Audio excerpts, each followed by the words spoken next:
తెలుగు వారి #1 choice Telugu matrimony. Right, Visakha వెళ్దాం. అక్కడ మా ప్రతినిధి చిరంజీవి ఉన్నారు. చిరంజీవి, అక్కడ మొంతా తుఫాన్ ప్రభావం ఏ విధంగా ఉంది?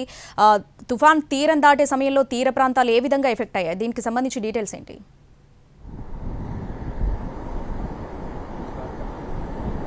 నస్రాని మోంతా తీవ్ర తుఫాను ప్రస్తుతానికి బలహీనపడినట్లు తెలుస్తుంది. ఈ రోజంతా కూడా మరి తీవ్ర వాయుగుండంగా కొనసాగుతుంది. ఈ నేపథ్యంలోనే నిన్న రాత్రి అంతా కూడా మత్స్యకార గ్రామాలు ఏవైతే ఉన్నాయో ఈ తీరం వెంబడి మొత్తం వాళ్ళంతా కూడా బిక్కుబిక్కుమంటే గడిపారు. ఎందుకంటే గాలుల తీవ్రత మనం ప్రస్తుతం చూస్తున్నాం ఆర్కే బీచ్ వద్ద.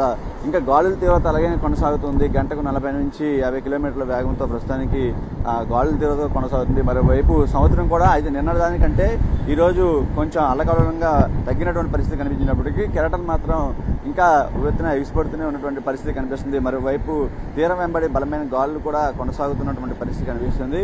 మరోవైపు చూసుకుంటే ఈ మోంతా తీవ్ర తుఫాను ప్రభావంతో రూరల్ ఏరియాల్లో చాలా వరకు ఎక్కువ భారీ వర్షపాతం నమోదైంది. ఆనందపురం, కాపులపాడ, భీమిలి ఈ పరిసర ప్రాంతాల్లో మాత్రం 20 నుంచి 23 సెంటీమీటర్ల భారీ వర్షపాతం నమోదైంది. దీంతోపాటు అల్లూరు జిల్లా ఏజెన్సీ అటు అరకు, పాడేరు వీటిల్లో కూడా చాలా వరకు భారీ వర్షపాతం నమోదైంది.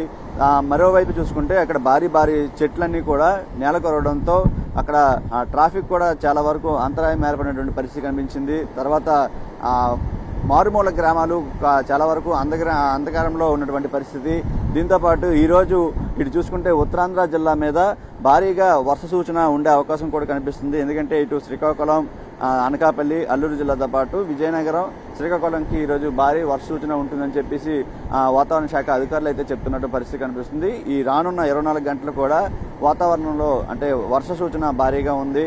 ఇక ప్రస్తుతానికి తీవ్ర వాయుగుండంగా కొనసాగుతున్నట్టుగా బలహీన పడిన తర్వాత దీని ప్రభావం ఇటు ఉత్తరాంధ్ర జిల్లాల మీద కూడా వర్ష రూపంలో చాలా వరకు ఉండే అవకాశం కనిపిస్తుంది. దాంతోపాటు మత్స్యకారులు కూడా ఈ ఫిషింగ్ హార్బర్ దగ్గర ఉన్నటువంటి బోట్లకి లంగలేసినటువంటి మత్స్యకారులంతా కూడా నిన్న రాత్రి ఏం జరుగుతుందని చెప్పి చాలా భయాందోళనకు గురయ్యారు. ఎందుకంటే తీరం వెంబడి బలమైన ఈదురుగాలు వీసినప్పుడు అది చాలా ఎఫెక్టివ్గా ఉండి ఆ బోట్లన్నీ కూడా ఢీకొనే ప్రయత్నం కనిపిస్తుంది. కాబట్టి ఈ నేపథ్యంలోనే చూసుకోవచ్చు నిన్న తీవ్ర తుఫాను ఎఫెక్ట్ అనేది విశాఖ జిల్లా మీద కూడా చాలా ఇంపాక్ట్ చూపించిందని చెప్పుకోవాలి. ముఖ్యంగా హైవే మీద వెళ్తున్నటువంటి పరిస్థితుల్లో భారీ వృక్షాలన్నీ కూడా నేలకొరడంతో హైవే అంతా కూడా స్తంభించిపోయింది. దాంతోపాటు వాహనాలన్నీ కూడా భారీ వాహనాలన్నింటినీ ఎక్కడికక్కడ నిలిపివేశారు. ఇటు రూరల్ ప్రాంతాల్లో చూసుకుంటే దాంతోపాటు గాజువాక పారిశ్రామిక వాడ గాజువాకలో చూసుకుంటే కుండపోత వర్షం కురిసి ఇళ్లల్లోకి అదేవిధంగా పోలీస్ స్టేషన్లకు కూడా వరద నీరు అంతా కూడా వెళ్ళిపోయినటువంటి పరిస్థితి కనిపిస్తుంది. ప్రస్తుతం సముద్ర తీరం కూడా అల్లకల్లోలంగానే కొనసాగుతున్నటువంటి పరిస్థితి నిన్నటితో పోల్చుకుంటే తగ్గినప్పటికీ ఈరోజు యథావిధిగా అల్లకల్లోలం అనేది ఉంది.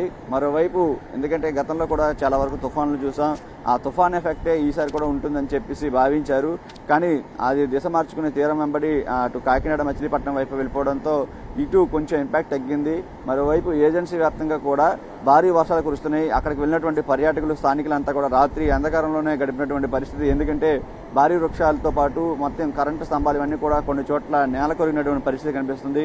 ఇటు రూరల్ ఏరియాలో చూసుకుంటే రిజర్వాయర్లు అన్నీ కూడా భారీ వర్షపాతానికి మొత్తం నిండుకొండలా మారి పొంగుతున్నటువంటి పరిస్థితి కనిపిస్తుంది. పలు చోట్ల అండర్ బ్రిడ్జ్లు వీళ్ళంతా కూడా డ్రైనేజీలు ఇవన్నీ కూడా పొంగిపొరలను కూడా ప్రస్తుతం నిన్న రాత్రి అంతా చూసాం. నిన్న రాత్రి ప్రజలు ఎవరు కూడా బయటకు రావద్దని చెప్పి, ఎందుకంటే తుఫాన్ ఎఫెక్ట్ ఎక్కువగా ఉంది కాబట్టి ఆ ఎఫెక్ట్తో ఎవరు కూడా రావద్దు, ఎందుకంటే ఖచ్చితంగా ఏ క్షణాన్ని ఏం జరుగుతుందో తెలియదని అధికార యంత్రాంగం ఎప్పటికప్పుడు హెచ్చరికలు జారీ చేస్తున్న నేపథ్యంలో ప్రతి ఒక్కరు కూడా ఇళ్లగా ఉండడంతో ఎటువంటి ప్రాణ నష్టం కూడా అదేవిధంగా పెద్దగా ఏం జరగలేదని కూడా మనం చెప్పుకోవాలి. మరి ఈ రోజు మాత్రం పూర్తి స్థాయిలో భారీ వర్షాలు కూడా కురిసే అవకాశం ఉంటుంది. ఉమ్మడి విశాఖ జిల్లా, విశాఖతో పాటు అనకాపల్లి, అల్లూరు జిల్లాతో పాటు ఇటు విజయనగరం, శ్రీకాకుళం జిల్లా మీద కూడా భారీ వర్షపాతం ఉండే అవకాశం కనిపిస్తుంది.